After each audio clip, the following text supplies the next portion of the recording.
Direct second year engineering, तर ज्याही विद्यार्थ्यांनी direct second year इंजिनिअरिंगसाठी जर कॅपराऊंड 1चा फॉर्म भरलेला असेल तर विद्यार्थ्यांचे अलॉटमेंट आज जाहीर होणार आहे.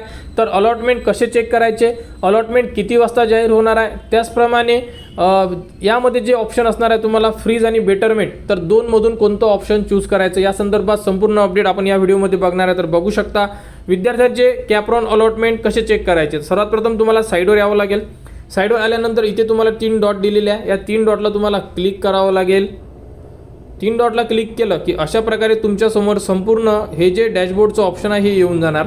यामध्ये तुम्हाला एक ऑप्शन दिलेलं आहे ते म्हणजे मेरिट लिस्टचं. तर इथे तुम्हाला एक ऑप्शन उपलब्ध करून देण्यात येणार आहे ते म्हणजे प्रोव्हिजनल अलॉटमेंट कॅपराऊंड 1. तर तिथे तुम्हाला क्लिक करावं लागेल.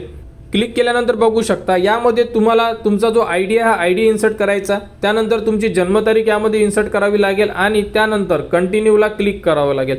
कंटिन्यूला क्लिक केलं की तुमच्यासमोर एक पेज ओपन होणार. त्यामध्ये तुमच्यासमोर A to Z माहिती येऊन जाणार, ज्यामध्ये तुम्हाला कोणत्या क्रमांकाचं कॉलेज मिळालेलं आहे आणि जी तुम्ही ब्रँच ॲड केलेली आहे ती ब्रँचचं सुद्धा नाव तुम्हाला दिसून पडेल. आता यामध्ये विद्यार्थ्यांनी करायचं काय नेमकं हे बघा. आणि ज्यांना कॉलेज मिळणार नाही, समजा एखाद्या विद्यार्थ्याला त्याला नॉट अलॉटेडचं लेटर मिळून जाणार. क्लिअर. तर बघा आता यामध्ये ज्या विद्यार्थ्यांना 1 नंबरचं कॉलेज मिळालेलं समजा, त्या विद्यार्थ्यांचा जो नंबर आहे हा ऑटो फ्रीज होऊन जाणार. ऑटो फ्रीज जर झाला तर तुम्हाला तिथे ॲडमिशन कन्फर्म करावीच लागेल, कंपल्सरी असणार आहे, कारण की तुमचा जो 1 नंबरचा ऑप्शन आहे ऑटो फ्रीजसाठी आहे. क्लिअर.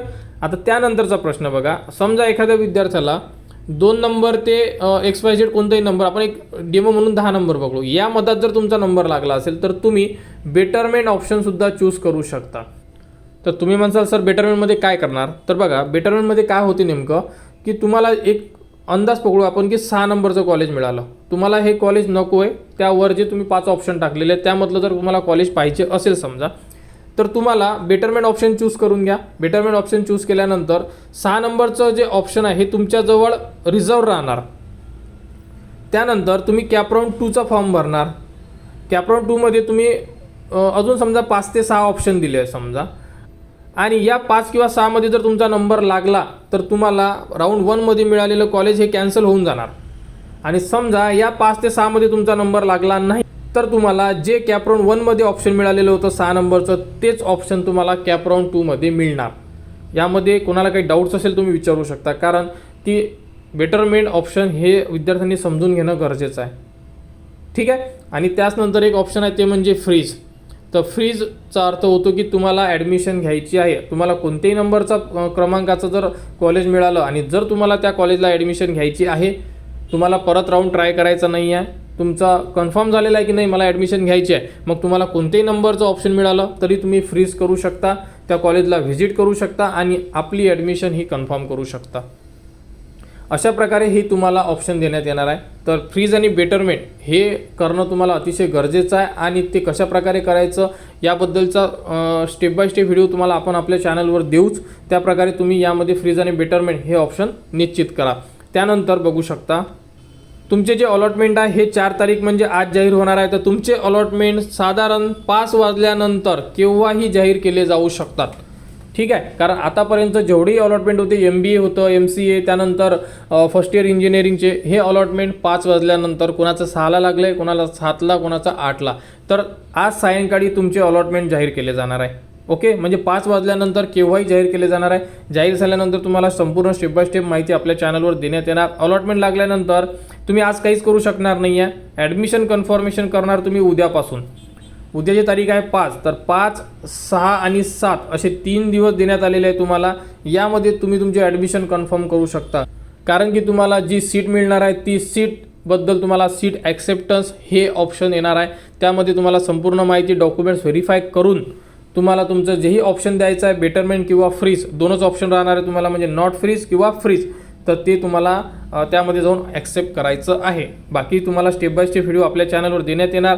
आणि ज्यांचेही नंबर कॅपराऊंड 1मध्ये लागणार नाही त्या विद्यार्थ्यांना कॅपराऊंड 2 आहे, जो तुम्हाला 9 तारखेपासून सुरू होणार आहे. 9 तारखेला तुम्ही कॅपराऊंड 2चा फॉर्म भरू शकता. 9, 10, 11 3 दिवस मिळणार आहे. आणि त्यानंतर कॅपराऊंड 3. तर अशा प्रकारे ही प्रोसेस चालणार आहे. तर कोणाला कुठेही अडचण असेल तुम्ही कमेंट्स करू शकता. कमेंट्सवर तुम्हाला संपूर्ण माहिती ही दिली जाणार. तर इम्पॉर्टंट लिंकच्या अगोदर तुम्हाला प्रोव्हिजनल अलॉटमेंट कॅपराऊंड 1चं ऑप्शन येऊन जाणार आज सायंकाळी 5 वाजल्यानंतर त्यामध्ये जाऊन तुम्ही तुमचा ॲप्लिकेशन ID आणि तुमची जन्मतारीख टाकून तुम्हाला कोणते कॉलेज मिळालेले आहे हे तुम्ही चेक करू शकता. तर डायरेक्ट सेकंड इयर इंजिनिअरिंग जे विद्यार्थ्यांनी फॉर्म भरलेले आहेत त्यांनी आपल्या चॅनलच्या कनेक्टमध्ये राहा. त्याचप्रमाणे जर तुम्हाला हॉस्टेलसाठी फॉर्म भरायचे असेल, जे विद्यार्थी बाहेरगावी शिकायला जातात, गव्हर्नमेंट हॉस्टेलसाठी फॉर्म भरा. आणि जर तुम्ही गव्हर्नमेंट हॉस्टेलला तुमचा नंबर लागला नाही तर तुम्हाला जी स्कॉलरशिप आहे ती स्कॉलरशिपसुद्धा दिली जाते. साधारणतः बघू शकता SC कॅटेगरीला स्वाधार योजना दिली जाते. OBC किंवा VJNT जे कास्ट आहे त्यांना ज्ञानज्योती सावित्रीबाई फुले आधार योजना दिली जाते.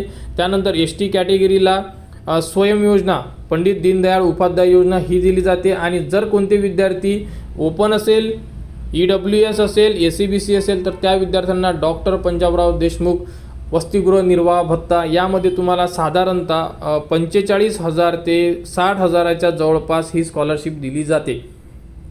ठीक आहे. डॉक्टर पंजाबराव देशमुख वसतिगृह निर्वाह भत्ता ओपनसाठी हॉस्टेलला फॉर्म नाही भरला तरी तुम्ही डायरेक्टली फॉर्म भरू शकता.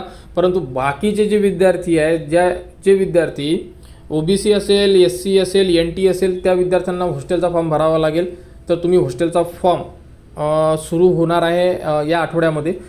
सुरू झाल्यानंतर फॉर्म भरण्याचा व्हिडिओ तुम्हाला आपल्या चॅनलवर देण्यात येणार. त्याप्रकारे तुम्ही हॉस्टेलचे फॉर्म भरा. कारण की जे विद्यार्थी मोठ्या सिटीमध्ये जसे पुण्याला, मुंबईला शिकायला जातात तिथेसुद्धा वसतिगृह आहे.